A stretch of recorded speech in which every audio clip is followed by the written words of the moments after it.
आषाढ़ मास के कृष्ण पक्ष की एकादशी के दिन योगिनी एकादशी व्रत का विधान है। इस शुभ दिन के उपलक्ष्य पर विष्णु भगवान की पूजा उपासना की जाती है। इस एकादशी के दिन पीपल के पेड़ की पूजा करने का विशेष महत्व होता है।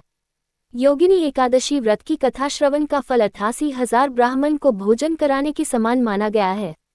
इस व्रत से समस्त पाप दूर होते हैं। योगिनी एकादशी व्रत कोई भी व्यक्ति कर सकता है, चाहे वह युवा हो या वृद्ध, और यह उन व्यक्तियों के लिए है जो किसी भी तरह की बीमारी या स्वास्थ्य समस्याओं से बचना चाहते हैं। यह व्रत उन लोगों के लिए विशेष रूप से महत्वपूर्ण है जो कुष्ठ रोग सहित किसी भी त्वचा संबंधी समस्या से पीड़ित हैं। यह व्रत कई अन्य एकादशी व्रतों की तरह काफी फलदायी है और सभी पिछले पापों और बुरे कर्मों को दूर करता है और अच्छा स्वास्थ्य प्रदान करता है। एक बार धर्मराज युधिष्ठिर भगवान श्री कृष्ण के पास गए और पूछा, हे जनार्दन, कृपया योगिनी एकादशी की कथा सुनाइए। भगवान श्री कृष्ण ने उत्तर में राजा को संबोधित करते हुए कहा, हे राजन, आषाढ़ मास के कृष्ण पक्ष में आने वाली एकादशी का नाम योगिनी है।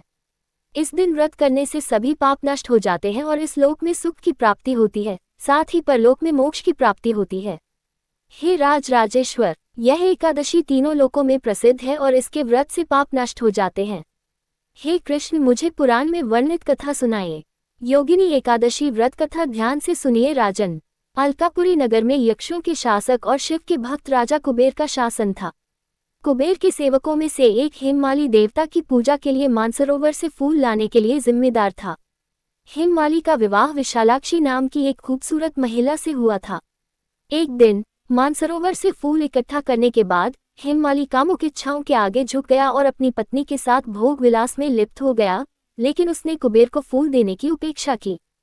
जैसे जैसे कुबेर की पूजा का समय नजदीक आता गया, क्रोधित होते राजा ने अपने सेवकों को आदेश दिया कि वे पता लगाएं कि हेममाली ने अभी तक फूल क्यों नहीं चढ़ाए हैं। स्थिति का पता चलने पर सेवक कुबेर के पास वापस आए और उन्हें बताया, हे राजन, माली अभी भी अपनी पत्नी के साथ भोग विलास में मग्न है। इस खबर से क्रोधित होकर कुबेर ने हेममाली को बुलाया।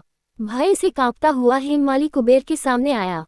उसकी उपस्थिति देखकर कुबेर क्रोध से भर गया और उसके होंठ कांपने लगे। उसने हेममाली को डांटते हुए कहा, हे पापी और नीच दुष्ट, तूने देवताओं के स्वामी, मेरे सबसे पूज्य देवता भगवान शिव का अनादर किया है।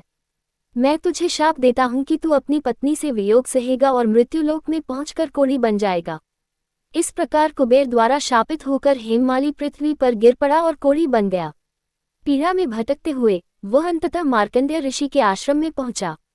हेममाली की दयनीय स्थिति को देखते हुए ऋषि ने पूछा, तुम पर क्या विपत्ति आई है जिसने तुम्हारा एक बार सुंदर रूप छीन लिया है? अपनी आध्यात्मिक शक्तियों के माध्यम से मैंने जाना है कि तुम्हारा शरीर एक बार शानदार था। हाथ जोड़कर हेममाली ने कहा, हे मुनि, मैं यक्षराज कुबेर का हेममाली नाम का निजी सेवक था।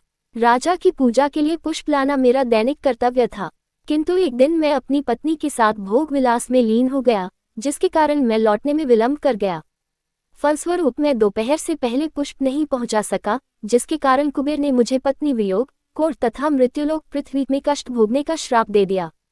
इस प्रकार मैं अपनी पत्नी से वियोग, कोढ़ी तथा अपने दुखों से त्रस्त होकर कोढ़ी हो गया।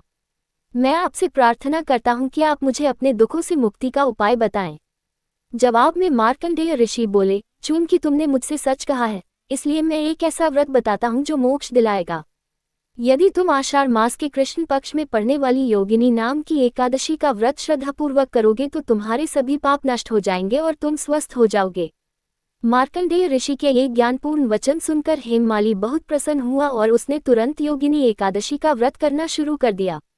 इस व्रत के फलस्वरूप वह पुनः अपने पूर्व स्वरूप में आ गया और अपनी पत्नी के साथ सुखपूर्वक रहने लगा। कथा का समापन करते हुए भगवान कृष्ण ने कहा, हे राजन, योगिनी एकादशी की कथा कहने या सुनने से प्राप्त होने वाला पुण्य 88,000 ब्राह्मणों को भोजन कराने के बराबर है। इस पवित्र दिन पर उपवास करने से सभी पाप मिट जाते हैं, अंततः मोक्ष की प्राप्ति होती है और स्वर्ग प्राप्ति की पात्रता मिलती है। हमारे द्वारा दी गई जानकारी यदि आपको अच्छी लगी हो तो चैनल को लाइक और सब्सक्राइब करें। जय श्री कृष्णा, जय श्री राधे।